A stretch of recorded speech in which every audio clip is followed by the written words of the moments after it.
नमस्कार दोस्तों, साहित्य समाधान के मंच से मैं डॉक्टर रीता गौड़ आपका हार्दिक स्वागत करती हूँ, अभिनंदन करती हूँ।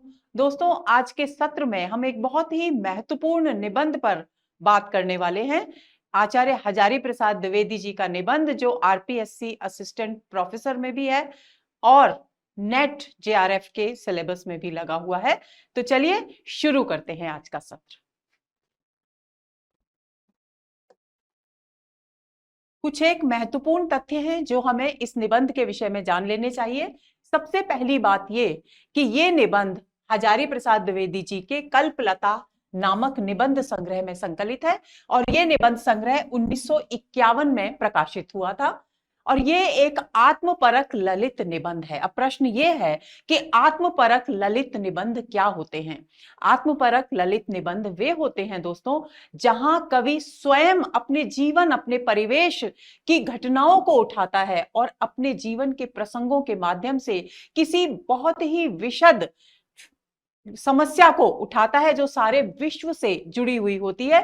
उसे हम आत्मपरक ललित निबंध कहते हैं। ललित निबंध की यूं तो बहुत सारी विशेषताएं हैं, लेकिन मोटे तौर पर हमें यह जान लेना चाहिए कि जब व्यक्ति किसी पौराणिक, किसी निजी या किसी धार्मिक प्रसंग या किसी सांस्कृतिक प्रसंग, किसी घटना के माध्यम से किसी विशाल विशद अंतरराष्ट्रीय जगत से संबंधित या राष्ट्रीय स्तर से संबंधित किसी समस्या को उठाता है तो उसे ललित निबंध कहते हैं। और जब वो मैं शैली में लिखा हुआ निबंध होता है, यानी लेखक अपने जीवन से जोड़कर किसी घटना से जोड़कर उस समस्या को उठाता है, तो वो हो जाता है आत्मपरक ललित निबंध। तो नाखून क्यों बढ़ते हैं एक ऐसा ही आत्मपरक ललित निबंध है जिसे अपने परिवार की एक छोटी सी घटना से उठाकर लेखक कहां कितने व्यापक स्तर पर ले गए हैं, ये हम देखेंगे। दूसरी बात, इस निबंध में नाखून जो है वो पाशविक प्रवृत्ति का प्रतीक है। पाशविक प्रवृत्ति यानी जिस व्यक्ति के नाखून बड़े होते हैं, क्योंकि हम मनुष्य हैं, हम नाखून जैसे ही बढ़ते हैं हम उन्हें काट लिया करते हैं, लेकिन लेखक इन नाखूनों को यहां साधारण नाखूनों के तौर पर नहीं, बल्कि मनुष्य के हृदय, मनुष्य के व्यक्तित्व में विद्यमान, हृदय में विद्यमान पशुता की जो प्रवृत्ति है, जो हिंसा की प्रवृत्ति है, जो किसी दूसरे को कष्ट पहुंचाने की जो प्रवृत्ति है, जो बर्बरता की आदिम मनोवृत्ति है मानव जाति की, उसकी प्रतीक के रूप में यहां प्रस्तुत कर रहे हैं। तो चलिए शुरू करते हैं। अब हमें जान लेना चाहिए कि इस निबंध का सार क्या है, क्योंकि हम मूल पाठ तो पढ़ेंगे ही ताकि आप उस शैली से भी अवगत हो सकें जो ललित निबंधों में खास तौर पर पाई जाती है। और जो कुछ भी मैंने अभी परिचय के तौर पर इस निबंध के विषय में कहा, आत्मपरक ललित निबंध, वे आप तभी जान पाएंगे, उसे आप तभी गहराई से समझ पाएंगे दोस्तों, जब आप उस निबंध के मूल पाठ को पढ़ेंगे। तो पहले थोड़ी सी एक नजर डाल लेते हैं निबंध के सारांश पर। सबसे पहली बात कि लेखक ने निबंध की शुरुआत कैसे की है, एक पारिवारिक प्रसंग से की है जिसकी चर्चा हम मूल पाठ के दौरान करेंगे। उसके बाद लेखक मानव सभ्यता के जन्म की आदिम बर्बर अवस्था से लेकर, यानी जब जंगली आदिम जीवन, आदिवासियों का बर्बर जीवन जीता था मनुष्य, तब से लेकर के किस तरह से आधुनिक युग तक पहुंच गई है व्यवस्था, मानव सभ्यता विकसित होते होते कि हम परमाणु बम तक बना चुके हैं, यानी विज्ञान की प्रगति के युग तक, वैज्ञानिक युग तक हम आ गए हैं। और इस बीच किस तरह की प्रवृत्तियां विकसित हुई और क्या क्या बदलाव आए हैं, उनको लेखक ने, निबंधकार ने अपनी समस्या से, यानी हिंसक समस्या से, हिंसा की समस्या से, युद्ध की समस्या से, अंतरराष्ट्रीय जगत में एक देश के द्वारा दूसरे देश को पीड़ित करने की समस्या से जोड़कर प्रस्तुत किया है। इसी बर्बरता के सहारे मनुष्य युद्ध और विजय का इतिहास लिखता रहा है। इस पूरे विकास की स्थिति को बताते हुए लेखक ने यह स्पष्ट किया है कि ये जो आदिम प्रवृत्ति है मनुष्य की, कौन सी, बर्बरता की प्रवृत्ति, उसके माध्यम से ही मनुष्य युद्ध और विजयों का इतिहास लिखता रहा है। यानी एक शक्तिशाली व्यक्ति दूसरे कमजोर व्यक्ति को पराजित कर उसके राज्य पर, उसके देश पर अपना अधिकार करता रहा है और उस देश के जो पराजित देश है, पराजित राज्य है, उसके नागरिकों को पीड़ित करता रहा है। तो इसे कहा गया है युद्ध और विजय का इतिहास। नाखून प्रकृति प्रदत्त थे। अब बात आती है नाखूनों की, तो लेखक बताते हैं कि नाखून प्रकृति से, जैसे हमें पूरा शरीर प्राप्त हुआ, अपने सारे सारे शारीरिक अंग प्राप्त हुए, उसी तरह से नाखून भी हमें प्रकृति से सहज रूप से मिले और उन्हें अस्त्र कहा है। अस्त्र यानी किसी भी अपनी रक्षा के लिए प्रयुक्त किया जाने वाला अस्त्र। यूं आजकल की भाषा में अस्त्र होते हैं जिनसे फेंक करके हम किसी पर वार करते हैं, लेकिन यहां पर वो अर्थ आप बिल्कुल आपको नहीं लेना। आपको सिर्फ एक अस्त्र यानी किसी दूसरे को कष्ट पहुंचाने या किसी दूसरे पर हिंसात्मक प्रहार करने का जो माध्यम है, उसी साधन के रूप में आपको यहां अस्त्र ग्रहण करना है। अब मनुष्य ने अनेक विनाशकारी अस्त्र शस्त्र बना लिए, यानी लेखक क्या कहना चाह रहे हैं कि जब मनुष्य आदिम बर्बर अवस्था में था तो उसे जब अपनी हिंसक पशुओं से अपनी रक्षा करनी होती थी, तो ये जो नाखून उसे प्रकृति से मिले थे, इन्हीं को वो अस्त्र शस्त्र के रूप में इस्तेमाल करता था। आत्मरक्षा का माध्यम थे ये नाखून, इसलिए इन्हें बढ़ाकर रखता था। लेकिन अब बहुत सारे विनाशकारी अस्त्र शस्त्र और बन गए हैं, यानी हम परमाणु बम भी बना चुके हैं। अब अस्त्र के रूप में नाखून की आवश्यकता मनुष्य को नहीं रही है। फिर भी नाखून बढ़ रहे हैं। देखिए किस कदर लेखक की दृष्टि को आप देखेंगे कि वे कह रहे हैं कि यद्यपि मनुष्य को नाखून की आवश्यकता नहीं है, क्योंकि उसने अपनी रक्षा के लिए और अपनी बर्बर प्रवृत्ति के प्रयोग के लिए, उसकी अभिव्यक्ति के लिए बहुत नाखूनों से भी कहीं अधिक शक्तिशाली परमाणु बम जैसे अस्त्र शस्त्र बना लिए हैं, लेकिन फिर भी नाखून है कि बढ़ते ही चले जा रहे हैं। अर्थात आत्मरक्षा के लिए जो अस्त्र प्रकृति ने मनुष्य को दिया, वो आज तक मनुष्य के पास विद्यमान है, भले ही मनुष्य उसका उस रूप में प्रयोग न करता हो। मनुष्य की नाखून काटने की प्रवृत्ति को देखकर लेखक को ऐसा प्रतीत होता है जैसे मनुष्य अपने भीतर बर्बरता का चिन्ह विशेष नहीं रखना चाहता। क्योंकि नाखून यहां बर्बरता का प्रतीक है, इसलिए लेखक ये कहते हैं कि जब मनुष्य, हम सभ्यता हमारी विकसित हो रही है और जैसे ही थोड़े से नाखून बढ़ते हैं हम उन्हें काट लिया करते हैं, तो लेखक की अनुमान लगाते हैं कि संभवतः मनुष्य अब सभ्य हो गया है और इसलिए वो बर्बरता का कोई भी चिन्ह अपने व्यक्तित्व में रखना नहीं चाहता।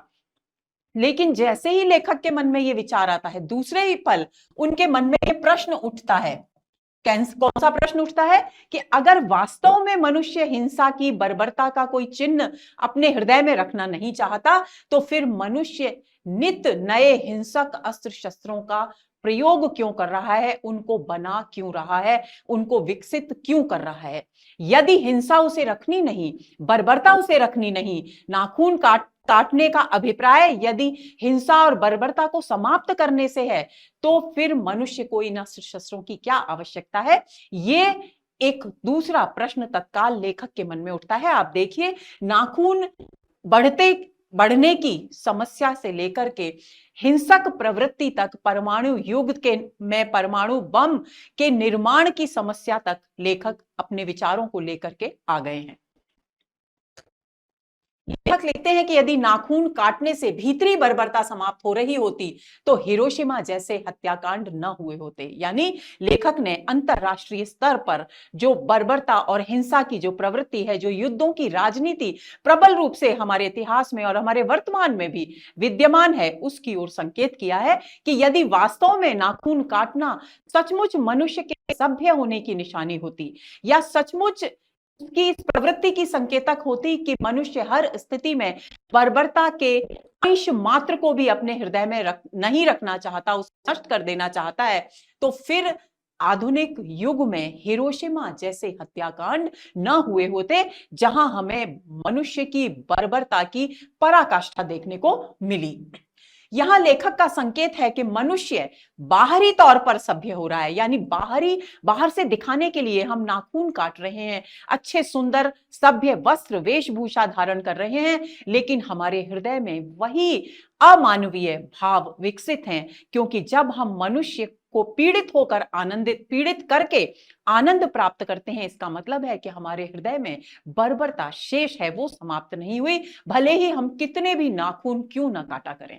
तो लेखक कहते हैं कि यहां लेखक का संकेत है कि मनुष्य बाहरी तौर पर सभ्य हो रहा है, दिखाने के लिए बाहरी आवरण, शारीरिक सज्जा से सभ्य है, लेकिन सभ्यता तब वास्तविक होगी जब वो हृदय से सभ्य होगा, जब उसके हृदय में मानवीय भावनाओं का विकास होगा और आंतरिक स्तर पर उसकी बर्बरता निरंतर बढ़ती ही जा रही है। लेखक का संकेत है कि यदि बर्बरता हृदय में बढ़ नहीं रही होती तो संभवतः इतने अस्त्र शस्त्र बनाने की मनुष्य को आवश्यकता ही न होती।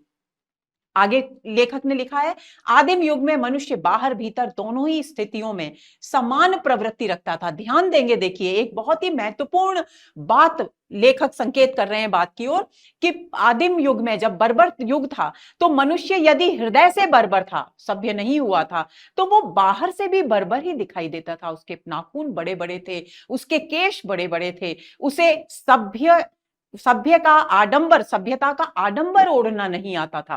तो वो जैसा हृदय से था वैसा ही वो बाहर से भी था। लेकिन संकेत क्या है? संकेत ये है कि आज मनुष्य अंदर से वही बर्बर है, उतना ही वैशी है, लेकिन बाहर से उसने सभ्यता का नकाब, सभ्यता का आडंबर ओढ़ लिया है। वह हिंसा केवल आत्मरक्षा के लिए करता था। यानी आदिम युग में जब वो हिंसा करता था मनुष्य, तो क्यों करता था? किसी दूसरे को कष्ट पहुंचाने के लिए नहीं, अपने अहम की संतुष्टि के लिए नहीं, अपने आप को शक्तिशाली घोषित करने के लिए नहीं, बल्कि केवल अपनी रक्षा के लिए वो हिंसा करता था। किसी को पीड़ित करने या समाप्त करने के उद्देश्य से वो इस तरह का कार्य नहीं करता था, हिंसा का सहारा नहीं लेता था। लेखक लिखते हैं कि मानव सभ्यता के इतिहास में एक युग ऐसा भी आया जब नाखून सौंदर्य और विलासिता के माध्यम बन गए। किस तरह से नाखूनों के प्रयोग में बदलाव आया? पहले वे अस्त्र शस्त्र के रूप में इस्तेमाल किए जाते थे। जैसे जैसे सभ्यता विकसित होती गई, मनुष्य विकसित होता गया, उसकी बर्बरता तो बनी रही, लेकिन बाहरी साज सज्जा पर वो ध्यान देने लगा। परिणाम क्या हुआ? लेखक संकेत करते हैं कि नाखून सौंदर्य और विलासिता का माध्यम बन गए, और इसके लिए वे अनेक प्रकार के साक्ष्य यानी प्रमाण प्रस्तुत करते हैं। वे कहते हैं कि प्राणी विज्ञानियों का साक्ष्य देते हुए लेखक मानव शरीर की अभ्यासजन्य सहज वृत्तियों का उल्लेख करते हैं। यहां अभ्यासजन्य सहज वृत्तियों का उल्लेख करना क्या है? हमारे शरीर में जो कुछ हमारे बिना प्रयास किए परिवर्तन होता है, वह हमारी क्या है? अभ्यासजन्य सहज वृत्तियां हैं। उनको लेखक ने अभ्यासजन्य सहज वृत्तियां कहा है। जैसे नाखून, हम नाखून बढ़ाने के लिए हम काटे नहीं और उन्हें बढ़ने दें, वो एक अलग बात है, लेकिन नाखून हमारे प्रयत्न करने से नहीं बढ़ते, हमारे केश हमारे प्रयत्न करने से नहीं बढ़ते, हमारे दांत टूट जाते हैं बचपन में, उसके बाद दोबारा आते हैं, तो वे हमारे प्रयत्न करने से दोबारा नहीं उगते। ये अभ्यासजन्य सहज वृत्तियों का परिणाम है कि वे ये क्रियाएं हमारे शरीर में, ये परिवर्तन हमारे शरीर में स्वतः होते हैं। पलकों का गिरना, हम जब भी कभी बैठते हैं ऐसा नहीं होता कि अपलक, हम कुछ क्षण के लिए अपलक रह सकते हैं, बिना पलक झपकाए रह सकते हैं, लेकिन हमारी पलकों का स्वभाव है, उनका सहज अभ्यास है कि वे झपकती ही हैं, वे उठती भी हैं तो गिरती भी हैं। तो ये सारी क्रियाएं ऐसी हैं जिन्हें लेखक ने अभ्यासजन्य सहज वृत्तियां कह करके पुकारा है। लेखक ने इन सभी सहजात वृत्तियों के और इन सब के लिए क्या शब्द इस्तेमाल किया है? इसे ध्यान देंगे, प्रश्न पूछा जा सकता है। अनजान की स्मृतियां कहा है। ये जो अभ्यासजन्य सहज वृत्तियां हैं, केशों का बढ़ना, दांतों का दोबारा उगना, पलकों का गिरना, नाखूनों का बढ़ना, ये सब जो स्वतः होती हैं, इनके लिए लेखक ने एक शब्द इस्तेमाल किया है, अनजान की स्मृतियां, और इसके लिए इन्होंने अभ्यासजन्य सहज वृत्तियां शब्द भी दिया है, लेकिन उसके लिए एक अन्य शब्द ये उन्होंने प्रयुक्त किया है। तो इन दोनों शब्दों को आप ध्यान में रखेंगे और ये भी ध्यान में रखेंगे कि किस संदर्भ में इन शब्दों का प्रयोग किया गया है। लेखक के अनुसार यदि मनुष्य अपनी वास्तविक प्रवृत्तियों के विषय में विचार करे तो अपने वास्तविक स्वरूप को आसानी से पहचान सकता है, परंतु दुर्भाग्यवश मनुष्य सोचता नहीं है। लेखक ने एक और समस्या की ओर, मानव समाज की एक और समस्या की ओर संकेत किया कि यदि मनुष्य अपने स्वभाव के विषय में, अपनी प्रवृत्तियों के विषय में सोचने लगे तो उसे अपनी अच्छाई और अपनी बुराई दोनों पर उसका ध्यान केंद्रित होगा, और निश्चय ही क्योंकि वो मनुष्य है, एक बुद्धिजीवी है, तो उसका वो प्रयत्नशील होगा कि वो अपने दोषों को, अपने व्यक्तित्व की बुराइयों को समाप्त करे। लेकिन दुर्भाग्य की बात है कि मनुष्य इस विषय में सोचता ही नहीं। जिन विषयों पर सोचना चाहिए मनुष्य उन विषयों पर चिंतन नहीं करता, जिन पर नहीं सोचना चाहिए उन पर वो विचार करता है। मनुष्य यदि अपनी सहज वृत्तियों के विषय में सोचता तो उसे यह अवश्य ज्ञात हो जाता कि नाखून बढ़ा लेते ही सहजात वृत्ति पशुत्व का प्रमाण है। यानी नाखून बढ़ा लेना को नाखून बढ़ा लेना मनुष्य की सहज वृत्ति जो उसके हृदय में विद्यमान है, पशुता की प्रवृत्ति, उसका प्रमाण है, और उनको काटने की प्रवृत्ति मनुष्यता का प्रमाण है। अगर वो अपने स्वभाव के विषय में सोचता तो उसे ये बात पता होती। इसी प्रसंग में लेखक टिप्पणी करते हैं कि नाखून काटने से भीतरी पशुता समाप्त होती, अर्थात समाप्त नहीं होती, अर्थात बाहरी स्तर पर सभ्य बनने के साथ साथ भीतरी स्तर पर भी सभ्य बनना आवश्यक है, क्योंकि यही मानवता के विकास का पथ प्रशस्त करता है। आगे चलते हैं। अस्त्र बढ़ाने की प्रवृत्ति को लेखक ने मनुष्यता विरोधी कहा है, यानी लेखक ने यह कहा है कि अस्त्र शस्त्र जो निरंतर नित नए अस्त्र शस्त्र बनाए जा रहे हैं मनुष्य के द्वारा, वास्तव में ये मानवता के विरोधी हैं, क्योंकि इनके द्वारा एक मनुष्य जो स्वयं शक्तिशाली है वो दूसरे कमजोर व्यक्ति को समाप्त करने के लिए, उस पर हिंसात्मक प्रहार करने के लिए इन अस्त्र शस्त्रों का प्रयोग करता है। इसलिए लेखक ने इन्हें मनुष्यता विरोधी कहा है। लेखक के मन में प्रश्न उठता है कि मनुष्य वास्तव में किस दिशा में प्रगति कर रहा है, पशुता की ओर या मनुष्यता की ओर? यानी सब विकास तो हो रहा है मानव सभ्यता का, हम उसे भले ही मानव सभ्यता कहते हैं, लेकिन लेखक प्रश्न करते हैं, लेखक सोचने पर विवश हैं कि वास्तव में ये जो विकास हो रहा है, वैज्ञानिक विकास हो रहा है, तरह तरह की विकास प्रक्रियाएं हो रही हैं, लेकिन क्या ये मनुष्यता का विकास हो रहा है? ये मनुष्यता विकसित हो रही है या पशुता विकसित हो रही है? ये प्रश्न जब लेखक उठाते हैं तो व्यंजित है कि मनुष्य की पशुता विकसित हो रही है। यदि ऐसा न होता तो मनुष्य को अस्त्र शस्त्र बनाने की आवश्यकता न पड़ती। लेखक को प्रतीत होता है कि जैसे यह प्रश्न उनकी निर्बोध बालिका ने अपने पिता अर्थात लेखक से नहीं अपितु समस्त मानव जाति से पूछा है। यानी शुरुआत में निबंध जब शुरू होता है दोस्तों, तो लेखक स्पष्ट करते हैं कि उनकी छोटी सी बेटी है, उसने ये प्रश्न किया कि नाखून क्यों बढ़ते हैं, और उस एक प्रश्न पर चिंतन करते करते लेखक कहां से कहां आ गए और एक व्यक्तिगत निजी छोटे से भोली सी बालिका के प्रश्न को उन्होंने अंतरराष्ट्रीय समस्याओं से जोड़ दिया। यही ललित निबंध का सौंदर्य है। और क्योंकि यह निबंध लेखक के निजी जीवन की घटना से प्रारंभ होता है, मैं शैली में लिखा गया है, इसलिए यह आत्मपरक ललित निबंध की शैली में आता है। लेखक भारतीय मनुष्य को स्व के बंधन को स्वीकार करने की सहजात वृत्ति का उल्लेख इंडिपेंडेंस शब्द के हिंदी पर्याय के रूप में प्रयुक्त स्वाधीनता, स्वतंत्रता और स्वराज्य जैसे शब्दों के माध्यम से करते हैं। यानी इसके द्वारा लेखक क्या कहना चाहते हैं कि 1947 में जब हमारा देश आजाद हुआ तो समाचार पत्रों में, अंग्रेजी समाचार पत्रों में उस दिन के लिए इंडिपेंडेंस शब्द इस्तेमाल किया गया, और वे ध्यान आकर्षित करते हैं सबका कि इस इंडिपेंडेंस शब्द को हिंदी समाचार पत्रों में क्या कहा गया? स्वाधीनता, स्वतंत्रता और स्वराज्य। यानी ये शब्द सारे ऐसे थे जिनमें स्व शब्द का प्रयोग था, और इसके द्वारा लेखक ये कहते हैं कि ये शब्द हमारी सांस्कृतिक परंपरा के द्योतक हैं, क्योंकि ये बताते हैं कि भारतीय संस्कृति में प्रारंभ से ही मनुष्य किस प्रकार स्व के नियंत्रण को सहर्ष स्वीकार करता रहा है। और यही कारण है कि इंडिपेंडेंस शब्द, जिसका अर्थ होना चाहिए अनधीनता, यानी किसी की भी अधीनता में न रहना, उसके लिए अनधीनता शब्द जो उसका वास्तविक शब्द है उसका प्रयोग न करके भारतवासियों ने स्वाधीनता, स्वतंत्रता और स्वराज्य जैसे शब्दों का इस्तेमाल किया, जो इस बात का संकेतक है कि भारतीय संस्कृति में भारतीय मनुष्य स्व के बंधन को स्वतः ही स्वीकार करते रहे हैं।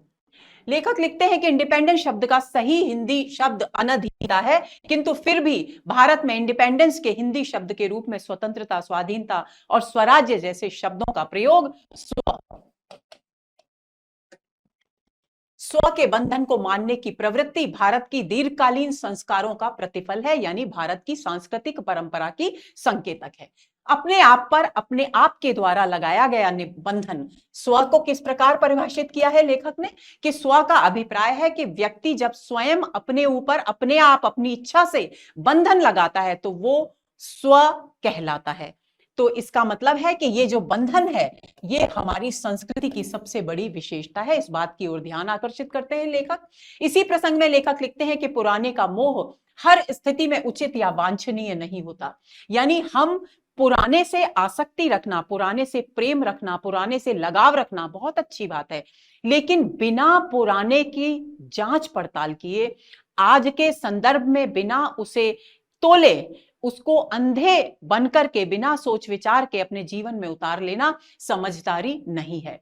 परंतु यह भी सत्य है कि पुराना हर स्थिति में त्याज्य नहीं होता। यानी वो कह रहे हैं कि पुराने के प्रति अनावश्यक प्रेम नहीं, अनावश्यक लगाव नहीं रखना चाहिए मनुष्य को, और न ही ये पुराना है ये सोचकर उसे त्याग देना चाहिए, बल्कि क्या करना चाहिए कि हर पुरानी स्थिति पर विचार करना चाहिए कि ये आज के जीवन के लिए उपयोगी है या नहीं, प्रासंगिक है या नहीं, और उसके बाद यदि वो प्रासंगिक है तो उसे जीवन का अंग बना लेना चाहिए अथवा उसका त्याग कर देना चाहिए। लेखक यहां पुराने और नए की परीक्षा कर जो हितकर हो उसे अपनाकर आगे बढ़ने की बात कहते हैं। वे लिखते हैं कि भले ही समाज में अनेक वर्ण हो, विश्व में अनेक जातियां हों, परंतु फिर भी स्वयं को अपने ही बंधन में बांधने का आदर्श सभी मनुष्यों का एक सामान्य आदर्श है। कि भले ही कितने ही प्रकार के लोग इस संसार में हो, भारत के समाज में कितनी ही जातियां हो, कितने ही वर्ण हो, लेकिन एक सामान्य स्वभाव है, एक सामान्य आदर्श है जो हर मनुष्य के व्यक्तित्व पर लागू होता है, और वो है स्वयं को अपने बंधन में बांधने का आदर्श, यानी आत्मानुशासन का आदर्श। द्विवेदी जी लिखते हैं कि आहार निद्रा में मनुष्य सृष्टि के अन्य प्राणियों के समान होते हुए भी, अन्य प्राणियों से मतलब है पशुओं के समान, भोजन पशु भी करते हैं, हम भी भोजन करते हैं, तो सबके समान होता है, लेकिन संयम और दूसरे के दुख सुख को अपने दुख सुख की तरह से देखना, उसके प्रति संवेदना का भाव रखना, श्रद्धा का भाव, तप का भाव, त्याग का भाव, ये सब स्वजनित बंधनों के कारण पशुओं से भिन्न है। कहने का अभिप्राय क्या हुआ? कहने का अभिप्राय हुआ कि दूसरों के दुख सुख के प्रति संवेदनशील होना, श्रद्धा का भाव रखना, तप और तप त्याग का भाव रखना, तपस्या का भाव रखना, ये सारे भाव वो महत्वपूर्ण मानवीय भाव हैं जो मनुष्य को पशुओं से अलग करते हैं, उनसे बेहतर प्रमाणित करते हैं। महाभारत में भी निर्वैर भाव, निर्वैर भाव यानी शत्रुता का भाव, शत्रुता का भाव न रखना, सत्य और अक्रोध को सब वर्णों का सामान्य धर्म कहा गया है। गौतम ऋषि ने भी मनुष्य की सबसे सुख दुख के प्रति सहानुभूतिशील होने की प्रवृत्ति को मनुष्यता की निशानी माना है। यानी सबके प्रति संवेदना का भाव रखना, शत्रुता का भाव न रखना, प्रेम का भाव रखना, आत्मीयता का भाव रखना। इसके समर्थन में महाभारत और गौतम ऋषि के उल्लेख का साक्ष्य प्रस्तुत किया है लेखक ने। लेखक अज्ञान को मनुष्य की प्रगति में बाधक मानते हैं। निबंध के अंत में द्विवेदी जी महात्मा गांधी के विचारों की ओर संकेत करते हैं, क्योंकि उन्होंने बाहरी जगत की अपेक्षा अंतर जगत में देखने की कुप्रवृत्तियों के त्याग की है, ये प्रेम और आत्मसंतोष की बात कही थी। यानी वे कहते हैं कि महात्मा गांधी के जो विचार हैं उन्हें हमें अपने जीवन में उतारना चाहिए।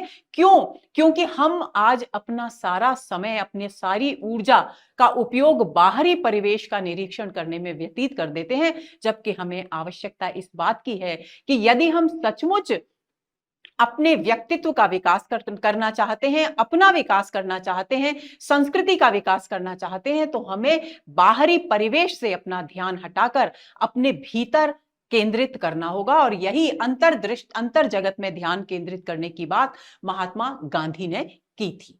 लेखक अंत में फिर प्राणी शास्त्रियों की इस बात का उल्लेख करते हैं, जिसमें उन्होंने कहा था कि मनुष्य का आवश्यक अंग नाखून भी एक दिन पूंछ की तरह झड़ जाएगा। ऐसा कहा जाता है कि पहले मनुष्य के भी पूंछ थी, लेकिन जब धीरे धीरे पूंछ का उपयोग होना बंद हो गया तो पूंछ झड़कर समाप्त हो गई। तो इसी प्रकार प्राणी शास्त्रियों का यह भी दावा है कि यदि नाखूनों का प्रयोग मनुष्य नहीं करेगा एक अस्त्र के रूप में, तो ये नाखून भी संभवतः समाप्त हो जाएंगे। लेखक आशा व्यक्त करते हैं कि जिस दिन ऐसा होगा उस दिन उसकी भीतरी पशुता भी समाप्त हो जाएगी। यानी लेखक को लगता है कि जिस दिन ये सहजात वृत्ति से उत्पन्न नाखून समाप्त हो जाएंगे उस दिन मनुष्य की पशुता भी समाप्त हो जाएगी, क्योंकि वे मनुष्य की पशुता के प्रतीक के रूप में यहां देख रहे हैं नाखूनों को। वह मारणास्त्रों का प्रयोग भी बंद कर देगा, और जितने भी हिंसक अस्त्र शस्त्र वो बना रहा है, दूसरों पर हिंसा कर रहा है, संभवतः उनका प्रयोग भी वो समाप्त कर देगा, बंद कर देगा। लेखक सहजात वृत्ति और स्वधर्म का अंतर स्पष्ट करते हुए लिखते हैं कि वर्तमान युग में बच्चों के लिए यह बताना भी आवश्यक है कि अभ्यास और तप से प्राप्त वस्तुएं मनुष्य की महिमा की सूचक होती हैं। या क्या कहना चाहते हैं लेखक कि देखिए, दो स्थितियां होती हैं जीवन में। एक तो वो स्थिति जिसमें बहुत सहज रूप में हमें जीवन की सारी सुख सुविधाएं प्राप्त हो जाएं, तो उसमें हम उन सुख सुविधाओं को जो हमें सहज रूप में प्राप्त हो गई उनकी कीमत नहीं समझते। क्यों? क्योंकि हमने उन सुविधाओं को प्राप्त करने के लिए संघर्ष ही नहीं किया।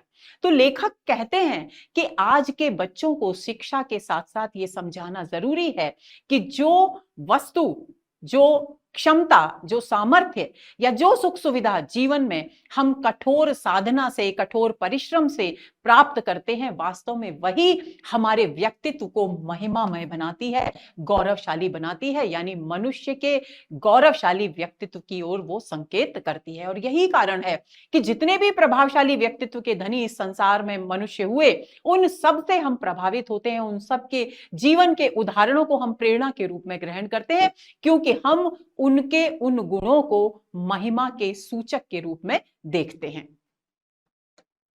लेखक सफलता और चरितार्थता का अंतर स्पष्ट करते हैं। देखिए, सफलता क्या होती है? हम मान लीजिए हम एक पहाड़ पर चढ़ना चाहते हैं, हम पहाड़ पर चढ़ गए सहज रूप में, हमने सफलता प्राप्त कर ली। लेकिन जो संघर्ष हमने किया, यदि हम उस संघर्ष को अपने जीवन का अंग बना लें और हर चुनौती को संघर्ष के द्वारा पार करके अपने व्यक्तित्व की ये आदत बना लें, अपना ये स्वभाव बना लें कि हम संघर्ष से घबराएंगे नहीं, तो यानी हमने संघर्ष करने की प्रवृत्ति को अपने व्यक्तित्व में चरितार्थ कर लिया। तो सफलता और चरितार्थ करना दो अलग अलग चीजें हैं। ये बात यहां हजारी प्रसाद द्विवेदी ने स्पष्ट की है। सफलता बाहरी वस्तु है, किंतु किसी भी गुण को अपने व्यक्तित्व का अंग बनाने के लिए कठोर साधना करनी पड़ती है, और यही चरितार्थता है। अंत में लेखक लिखते हैं कि यदि नाखून का बढ़ना मनुष्य की सहजात वृत्ति है, तो उन्हें काटना भी उसका स्वनिर्मित बंधन है।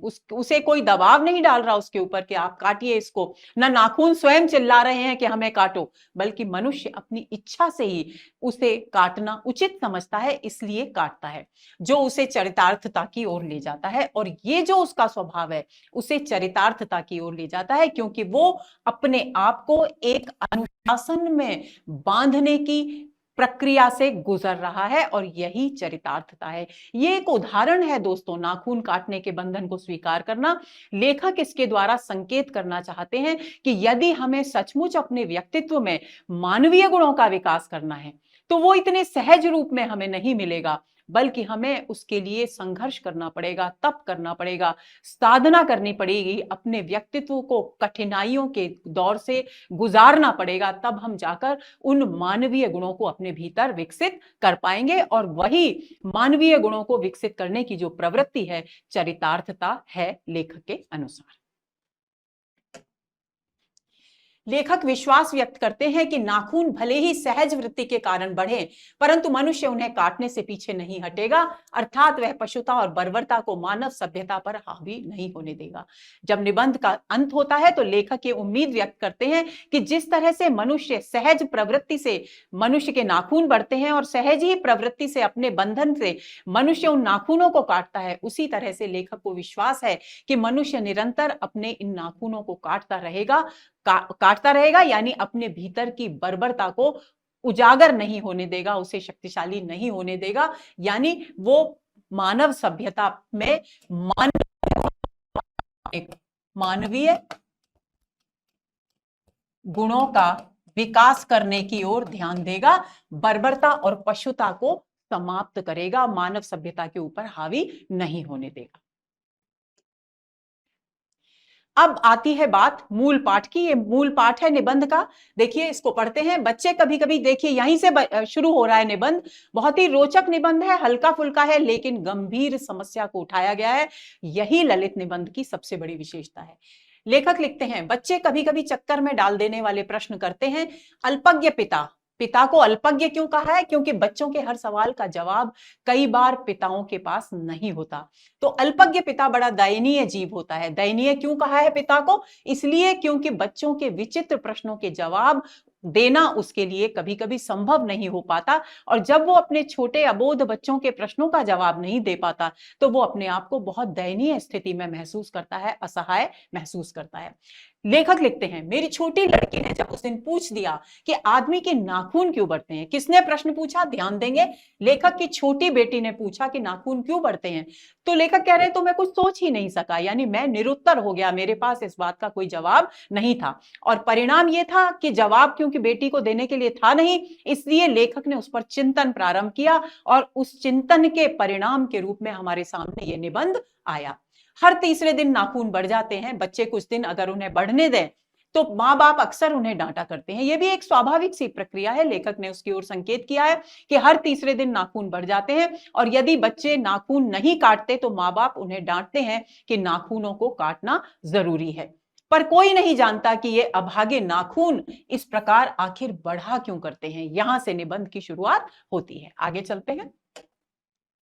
काट दीजिए, लेखक बड़े अच्छे तरीके से इस बात को लिख रहे हैं, बड़ी रोचक शैली है।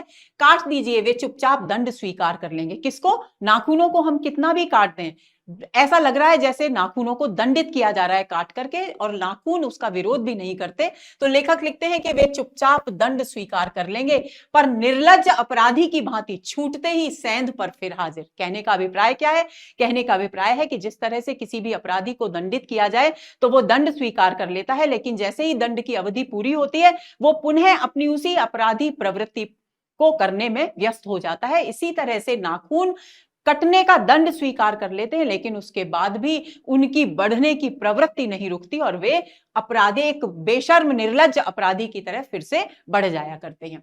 निर्लज्ज अपराधी किसको की तरह किसको कहा गया है, नाखून को कहा गया है। आखिर ये इतने बेहया क्यों है, बेहया यानी बेशर्म। कुछ लाख ही वर्षों की बात है, तब मनुष्य जंगली था। आदिम बर्बर अवस्था की ओर संकेत कर रहे हैं लेखक। जंगली था, वन मानुष जैसा। उसे नाखून की जरूरत थी। क्यों जरूरत थी, अपनी जंगली जानवरों से अपनी रक्षा करने के लिए। उसकी जीवन रक्षा के लिए नाखून बहुत जरूरी थे। असल में वही उसके अस्त्र थे। दांत भी थे, पर नाखून के बाद ही उनका स्थान था, क्योंकि दांतों का इस्तेमाल बाद में होता था, पहले नाखूनों के द्वारा वो अपनी रक्षा किया करता था। उन दिनों उसे जूझना पड़ता था, प्रतिद्वंदियों को पछाड़ना पड़ता था। नाखून उसके लिए आवश्यक अंग था, यानी नाखूनों की उसे बहुत अधिक आवश्यकता होती थी। फिर धीरे धीरे वह अपने अंग से बाहर की वस्तुओं का सहारा लेने लगा। ये पंक्ति किस बात की ओर संकेत करती है कि मानव सभ्यता धीरे धीरे बर्बरता से सभ्यता की ओर विकसित होने लगी। तो सबसे पहला बदलाव मनुष्य में क्या आया, वो जो अपने शरीर के अंगों को इस्तेमाल करता था अपनी रक्षा के लिए, अब वो बाहरी साधनों का सहारा लेने लगा।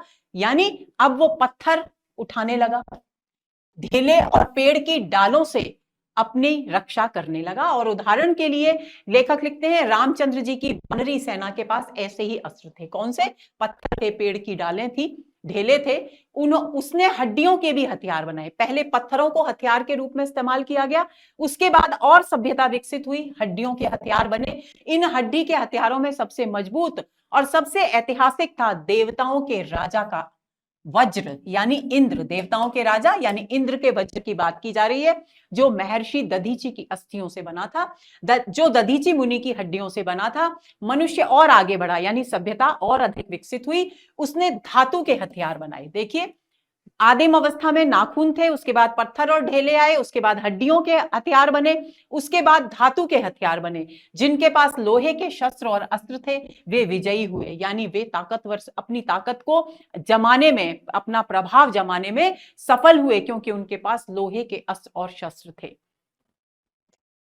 देवताओं के राजा तक को मनुष्य के राजा से इसलिए सहायता लेनी पड़ती थी कि मनुष्यों के राजा के पास लोहे के अस्त्र थे। हमारे पुराणों में बहुत सारे ऐसे संदर्भ मिलते हैं, ऐसी छोटी छोटी कथाएं मिलती हैं दोस्तों, जिनमें हम देखते हैं कि शक्तिशाली प्रतापी कोई भी राजा है पृथ्वी लोक पर, और राजा इंद्र जब परेशान है राक्षसों से युद्ध कर करके और सफलता प्राप्त नहीं हो रही, तो देवता उतर कर पृथ्वी पर यहाँ के चक्रवर्ती राजाओं से सहायता मांगने आते थे। क्यों ऐसा होता था, क्योंकि उनके पास धातु के बने हुए अस्त्र शस्त्र नहीं थे जो यहाँ के जमीन के पृथ्वी पर के राजाओं के पास थे। असुरों के पास अनेक विद्याएं थी, पर लोहे के राक्षस जो थे उनके पास बहुत सारी चमत्कारिक विद्याएं थी, चमत्कारिक शक्तियां थी, लेकिन धातुओं के अस्त्र यानी लोहे के अस्त्र उनके पास भी नहीं थे, शायद घोड़े भी नहीं थे। आर्यों के पास ये दोनों चीजें थी, लोहे के अस्त्र भी थे और घोड़े भी थे, इसलिए आर्य विजयी हुए। फिर इतिहास अपनी गति से बढ़ता गया। नाग हारे, ये सब जातियां हैं जो भारत में आई और पराजित हुई। नाग हारे, सुपर्ण हारे, यक्ष हारे, गंधर्व हारे, असुर हारे, राक्षस हारे, लोहे के अस्त्रों ने बाजी मार ली। इतिहास आगे बढ़ा, यानी बर्बर युग से लेकर के लोहे के अस्त्रों तक के युग पर लेखक हमें लेकर आ गए हैं। और इस अब तक की बात का निष्कर्ष यही है दोस्तों कि जिसके पास शक्तिशाली हथियार थे उसकी शक्ति का सबने लोहा माना। इसके बाद लोहे के हथियारों के बाद पलीते वाली बंदूकें आ गई, कारतूस आ गए, तोपें, बमों ने, बम वर्षक वायुयानों ने इतिहास को कीचड़ भरे घाट तक घसीटा है। यह सबको मालूम है। कीचड़ भरे घाट से क्या अभिप्राय है, यानी बर्बरता की पराकाष्ठा दिखाई देती है इन बम वर्षक वायुयानों के इतिहास में, जो हिरोशिमा और नागासाकी में हमको साक्षात देखने को मिला। नखधर मनुष्य, नखधर यानी नाखूनों को धारण करने वाला मनुष्य अब एटम बम पर भरोसा कर आगे की ओर चल पड़ा है। किस बात की ओर संकेत कर रहे हैं लेखक कि जो अपने अंग, अपने नाखून को आत्मरक्षा के लिए इस्तेमाल करता था बर्बर अवस्था में, आदिम अवस्था में मनुष्य, अब वो अपनी रक्षा के लिए किसी अन्य वैज्ञानिक वस्तु यानी एटम बम पर भरोसा करने लगा है। यानी सभ्यता निरंतर बाहरी और बाहरी होती जा रही है। हम अपनी आंतरिक शक्तियों को भुलाते जा रहे हैं। पर उसके नाखून अब भी बढ़ रहे हैं, लेकिन नाखून है कि निरंतर बढ़ रहे हैं। अब भी प्रकृति मनुष्य को उसके भीतर वाले अस्त्र से वंचित नहीं कर रही है। अब भी वह याद दिला देती है कि तुम्हारे नाखूनों को भुलाया नहीं जा सकता। यानी इतनी सारा विकास हो गया, लेकिन नाखून है कि बढ़ना बंद नहीं कर रहे। तुम वही लाख वर्ष पहले के नख दंतावलंबी जीव हो, पशु के साथ एक ही सतह पर विचरने वाले और चरने वाले। नख दंतावलंबी जीव का मतलब क्या हुआ, नाखूनों और दांतों के माध्यम से अपनी रक्षा करने वाला जीव यानी मनुष्य, जो आदिम अवस्था में पशुओं के साथ वनों में ही रहता था, जिसके पास तब घर की अवधारणा तब विकसित नहीं हुई थी, क्योंकि बर्बर अवस्था थी, आदिम अवस्था थी मानव सभ्यता की। तो लेखक कहते हैं कि जो नाखून अपनी गति से सहज रूप में बढ़ते हैं, ये वास्तव में ये स्पष्ट करते हैं कि कुछ लाख वर्ष पहले हे मनुष्य, तुम पशुओं के साथ वन में ही रहा करते थे, और ये नाखून और ये जो दांत हैं, इनके सहारे ही, इनका अवलंब लेकर, इनका सहारा लेकर ही तुम अपनी रक्षा करते थे, अपने जीवन को सुरक्षित करते थे। और आज तुम इन सब को भूलकर बाहरी साधनों के प्रयोग पर भरोसा करने लगे हो। ततः किम, ततः किम का अर्थ है तो क्या। मैं हैरान होकर सोचता हूं, देखिए मैं हैरान होकर सोचता हूं, लेखक अपने बारे में बात कर रहे हैं, मैं शैली है ये, और यही आत्मपरक शैली है। मैं हैरान होकर सोचता हूं कि मनुष्य आज अपने बच्चों को नाखून न काटने के लिए डांटता है। किसी दिन कुछ थोड़े लाख वर्ष पूर्व अपने बच्चों को नाखून नष्ट करने पर डांटता रहा होगा। देखिए कितनी सुंदर बात कही है लेखक ने कि प्रकृति किस प्रकार बदलती है। जब आप आत्मरक्षा के कोई अन्य साधन नहीं थे, तब नाखूनों को काटने पर माताएं निश्चित रूप से अपने बच्चों को डांटती होंगी, क्योंकि वो उनकी आत्मरक्षा के महत्वपूर्ण साधन थे। लेकिन आज जब आत्मरक्षा के विशेष अन्य अनेक प्रकार के साधन हमने विकसित कर लिए, तब नाखून न काटने पर डांट पड़ती है। यानी समय किस प्रकार अपने स्वरूप को बदलता है, इस बात की ओर ध्यान आकर्षित कर रहे हैं लेखक। आगे देखिए, लेकिन प्रकृति है कि वह अब भी नाखूनों को जलाए जा रही है, और मनुष्य है कि वह अब भी उन्हें काटे जा रहा है। वे कमबख्त रोज बढ़ते हैं क्योंकि वे अंधे हैं, नहीं जानते कि मनुष्य को इससे कोटि कोटि गुना शक्तिशाली अस्त्र मिल चुका है। अब लेखक व्यंग्य कर रहे हैं कि ये प्रकृति है कि नाखूनों को बढ़ाती चली जा रही है, और नाखून इसलिए हर रोज बढ़ते हैं क्योंकि उन्हें आंखों से दिखाई नहीं देता। लेखक व्यंग्य कर रहे हैं कि यदि नाखूनों के पास आंखें होती तो उन्हें पता चल जाता कि अब उनकी आवश्यकता मनुष्य को नहीं है, क्योंकि उसने बहुत सारे खतरनाक अस्त्र शस्त्रों का आविष्कार कर लिया है। लेकिन वे ऐसा नहीं जानते, इसलिए वे निरंतर बढ़ते जा रहे हैं। मुझे ऐसा लगता है कि मनुष्य अब नाखूनों को नहीं चाहता। ये पंक्ति जो लाल रंग से मैंने की है, ये बहुत महत्वपूर्ण पंक्तियां इस निबंध की। उसके भीतर बर्बर युग का कोई अवशेष रह जाए यह उसे असह्य है। लेखक सोचते हैं कि मनुष्य बार बार आजकल नाखून काटने पर ध्यान देता है, माता पिता बच्चों को डांटा करते हैं अगर वे नाखून नहीं काटते, तो इसका मतलब है कि संभवतः वे नहीं चाहते कि उनके व्यक्तित्व में बर्बरता लेश मात्र भी रहे, थोड़ी सी भी बर्बरता रहे, ये वो नहीं चाहते। लेकिन यह भी कैसे कहूं, दूसरे ही क्षण लेखक को महसूस होता है कि नहीं, ये बात सही नहीं है। क्यों? क्योंकि बर्बरता तो फिर भी बढ़ रही है। नाखून भले ही काटे जा रहे हैं, लेकिन मनुष्य की बर्बरता यदि समाप्त हो रही होती तो अस्त्र शस्त्रों का विकास नहीं हो रहा होता। यानी लेखक की पीड़ा क्या है? लेखक की पीड़ा है कि आंतरिक स्तर पर मनुष्य खोखला और बर्बर है और बाहरी स्तर पर वो सभ्य होने का दिखावा कर रहा है। नाखून काटने से क्या होता है? मनुष्य की बर्बरता घटी कहां है? वह तो बढ़ती ही जा रही है। यही मूल पंक्तियां हैं इस निबंध की। मनुष्य के इतिहास में हिरोशिमा का हत्याकांड बार बार थोड़े ही हुआ है, यह तो उसका नवीनतम रूप है। यानी मनुष्य की बर्बरता का नवीनतम रूप लेखक हिरोशिमा के हत्याकांड में देखते हैं। मैं मनुष्य के नाखून की ओर देखता हूं तो कभी कभी निराश हो जाता हूं। ये उसकी भयंकर पाशवी वृत्ति के जीवंत प्रतीक है। प्रश्न पूछा जा सकता है, मनुष्य की भयंकर पाशवी वृत्ति के जीवंत प्रतीक किसे कहा गया है? तो नाखून को कहा गया है। मनुष्य की पशुता को जितनी बार भी काट दो वह मरना नहीं जानती। और इसके द्वारा देखिए कितनी सुंदर बात की ओर संकेत कर रहे हैं लेखक कि नाखून इस बात के प्रतीक हैं कि मनुष्य की जो पाशविक वृत्तियां हैं, जो हिंसक और बर्बर प्रवृत्तियां हैं, उनको जितना दबाओ वे नष्ट नहीं होती, बल्कि और दुगने वेग के साथ उभरकर सामने आती हैं। कुछ हजार साल पहले मनुष्य ने नाखूनों को सुकुमार विनोदों के लिए उपयोग में लाना शुरू किया था। अब समय और बदला। आदिम अवस्था से मनुष्य थोड़ी और विलासिता के युग में, सभ्यता के युग में आया और इन नाखूनों को अब अस्त्र शस्त्रों के स्थान पर सुकुमार विनोदों में यानी अपने मनोरंजन के लिए इस्तेमाल करने लगा। वात्स्यायन के कामसूत्र से पता चलता है कि आज से 2000 वर्ष पहले भारतवासी नाखूनों को जम के संवारते थे, यानी सौंदर्य प्रसाधन का महत्वपूर्ण अंग बन गए थे नाखून। उनके काटने की कला भी काफी मनोरंजक बताई गई है।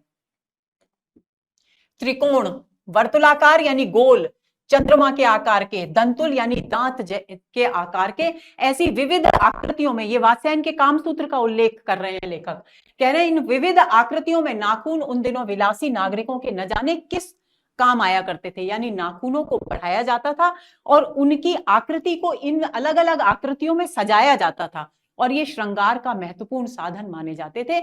उनको फिर क्या किया जाता था? सिकथक यानी और अलक्तक यानी आलता, इनसे रगड़ रगड़ कर लाल और चिकना, आलते से लाल किए जाते हैं।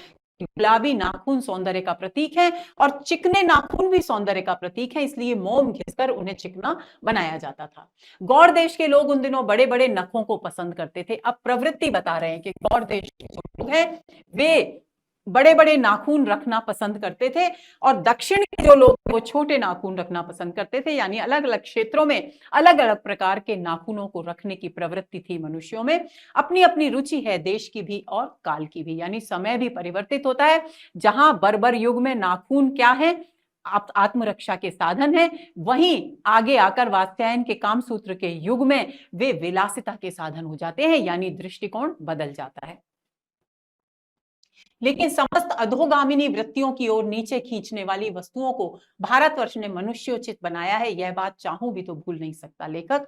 वापस अपनी महत्वपूर्ण अनमोल जो सांस्कृतिक विरासत है उसकी ओर दृष्टिपात करते हैं तो उन्हें महसूस होता है कि जितनी भी प्रवृत्तियां जो मनुष्य को पतन की ओर ले जाती हैं, अधोगामिनी वृत्तियां यानी जिन अपनी प्रवृत्तियों से मनुष्य नीचे की ओर जाता है, पतन की ओर अग्रसर होता है, भारतीय संस्कृति में यह विशेषता है कि उन प्रवृत्तियों को बदलकर भारतीय संस्कृति मनुष्य के अनुकूल बना देती है, यानी उसके विकास का मार्ग उनके माध्यम से ही प्रशस्त कर देती है। और लेखक कहते हैं कि मैं चाहूं तो भी मैं इस बात को नहीं भूल सकता। मानव शरीर का अध्ययन करने वाले प्राणी वैज्ञानिकों का निश्चित मत है कि मानव चित्त की भांति मानव शरीर में बहुत सी अभ्यासजन्य सहज वृत्तियां रह गई हैं, दीर्घ काल तक उनकी आवश्यकता रही है। बहुत सी अभ्यासजन्य सहज वृत्तियां जैसे नाखून का बढ़ना, केश का बढ़ना आदि, जिनकी चर्चा हमने सारांश में की थी। अतः शरीर ने अपने भीतर एक ऐसा गुण पैदा कर लिया है कि वे वृत्तियां अनायास ही शरीर के अनजाने में भी अपने आप काम करती हैं, यानी हमें उनकी वृद्धि के लिए कोई प्रयत्न नहीं करना पड़ता। नाखून का बढ़ना उसमें से एक है, केश का बढ़ना दूसरा, दांत का दोबारा उगना तीसरा, पलकों का गिरना चौथा। ये 4 हमारे शरीर के ऐसे परिवर्तन हैं जिन पर हमारा स्वयं का नियंत्रण नहीं होता। और असल में सहजात वृत्तियां अनजान की स्मृतियां को ही कहते हैं। अनजान की स्मृतियां लेखक ने किसे कहा है? सहजात वृत्तियों को कहा है। सहजात वृत्तियां किसे कहा है? केशों का बढ़ना, नाखूनों का बढ़ना, दांतों का दोबारा उगना, पलकों का गिरना। ये 4 सहजात वृत्तियां हैं जिन पर मनुष्य का स्वयं का नियंत्रण नहीं है। तो इसलिए इन्हें अनजान की स्मृतियां कह करके पुकारा है लेखक ने। हमारी भाषा में भी इसके उदाहरण मिलते हैं। अगर आदमी अपने शरीर की, मन की और वाक की अनायास घटने वाली वृत्तियों के विषय में विचार करे, यानी अपने शरीर पर विचार करे, अपने मन पर और अपनी वाणी पर विचार करे, तो उसे अपनी वास्तविक प्रवृत्ति पहचानने में बहुत सहायता होगी, यानी वो अपने मूल स्वभाव को पहचान पाएगा। पर कौन सोचता है? लेखक की पीड़ा है कि कोई भी आत्मचिंतन करता ही नहीं है। सोचना तो क्या, उसे इतना भी पता नहीं चलता कि उसके भीतर नख बढ़ा लेने की जो सहजात वृत्ति है उसके पशुत्व का प्रमाण है। यानी मनुष्य यदि अपने स्वभाव के विषय में सोच रहा होता तो उसे पता चल जाता कि नाखून बढ़ाने की जो प्रवृत्ति है वो पशुता, उसके हृदय के जो पशुता का जो भाव है उसकी ओर संकेत करती है। लेकिन दुर्भाग्यवश मनुष्य सोचता ही नहीं है। उन्हें काटने की प्रवृत्ति उसकी मनुष्यता की निशानी है। और यद्यपि पशुत्व के चिन्ह उसके भीतर रह गए हैं, पर वह पशुत्व को छोड़ चुका है। देखिए ये पंक्ति बहुत महत्वपूर्ण है। यद्यपि पशुत्व के चिन्ह उसके भीतर रह गए हैं, पर वह पशुत्व को छोड़ चुका है। इसका अर्थ क्या है?